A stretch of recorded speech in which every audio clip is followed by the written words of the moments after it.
Welcome to my kitchen.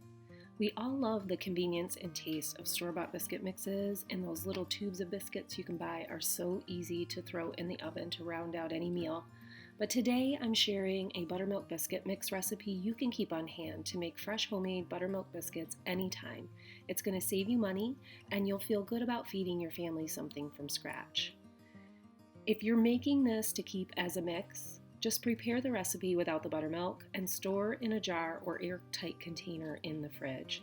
When you're ready to bake some biscuits, dump some into a bowl as needed, add some buttermilk, and bake. I'm going to share this recipe down below in the description box, and I'll also leave a link to a printable version. This recipe will make 6 biscuits, but can easily be scaled up. I started with 2 cups of all-purpose flour, a tablespoon of baking powder, a teaspoon of salt, and 1 stick of cold butter cut into small cubes.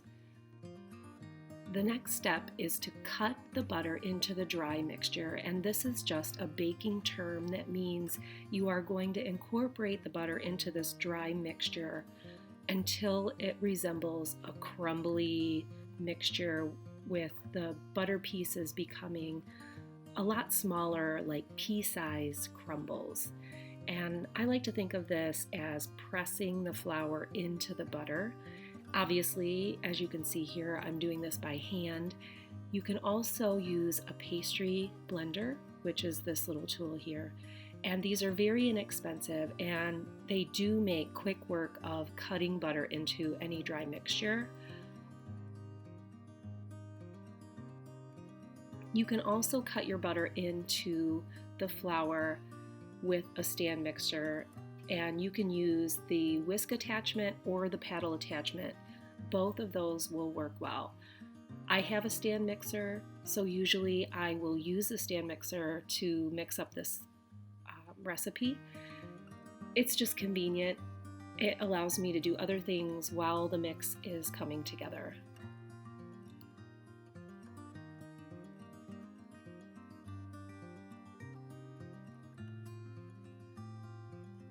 Now I'm separating this mix into 2 batches because I want to show you how you can use this mix to make rolled biscuits and also drop biscuits.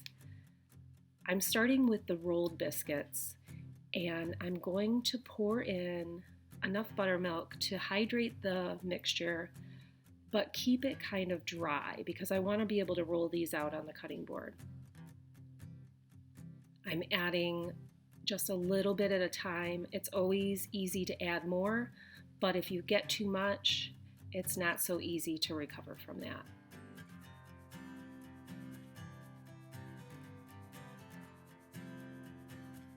I found that using real buttermilk does make a difference. You could make this mixture, this recipe with milk, but you're not going to have the same texture.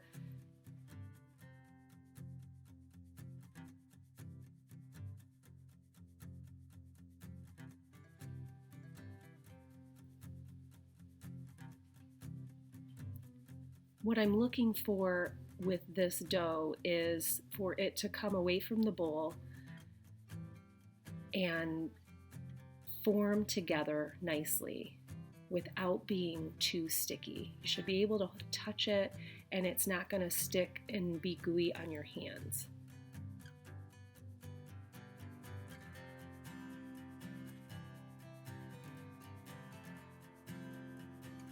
Now here are the drop biscuits. So I'm going to mix this a little bit wetter because I want to be able to drop dollops of the mix onto a baking sheet. And this is the easiest way to make some quick biscuits. And depending on what you're making the biscuits for, if it's just a side dish or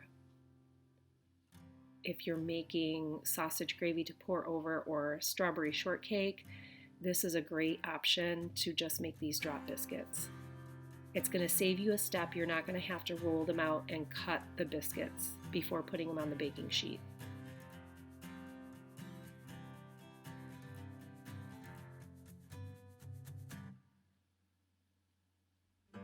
What I love about having this mix on hand is I can make as many biscuits as I want. If I just want to throw together a couple of biscuits, I can do that. If I want to make enough biscuits for a big meal, I can do that also. It's just going to depend on how much mix I dump into this bowl, and then I will add the buttermilk according to how much mix I'm working with.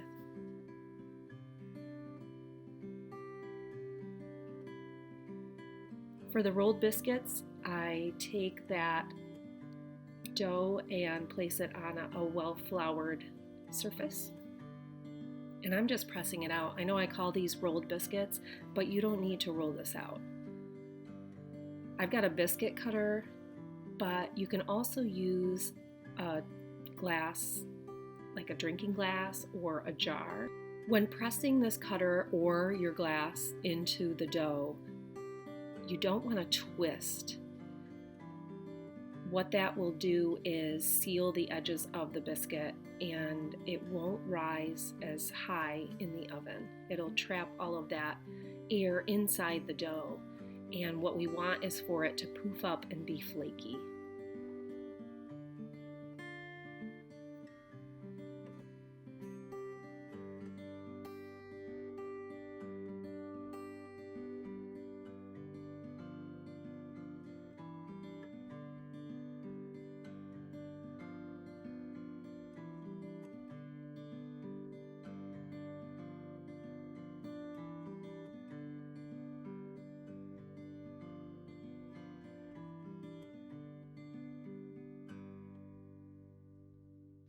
I'm putting these drop biscuits right on the same tray as my rolled biscuits, and they're going to take the same amount of time to bake. I'm scooping some of this mix out into just big dollops onto my baking sheet.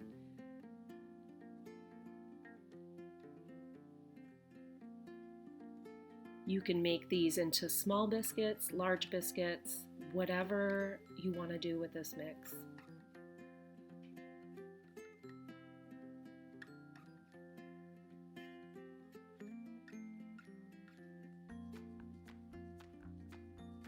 I'm baking these in a 425 degree oven for 12 to 14 minutes. I start checking around 12 minutes, and what I'm looking for is some golden brown around the edges of the rolled biscuits and then on the peaks of the drop biscuits. The texture of these biscuits is phenomenal, and they taste so good, and they come together so quick. You will never have to buy that pre-made mix at the store again.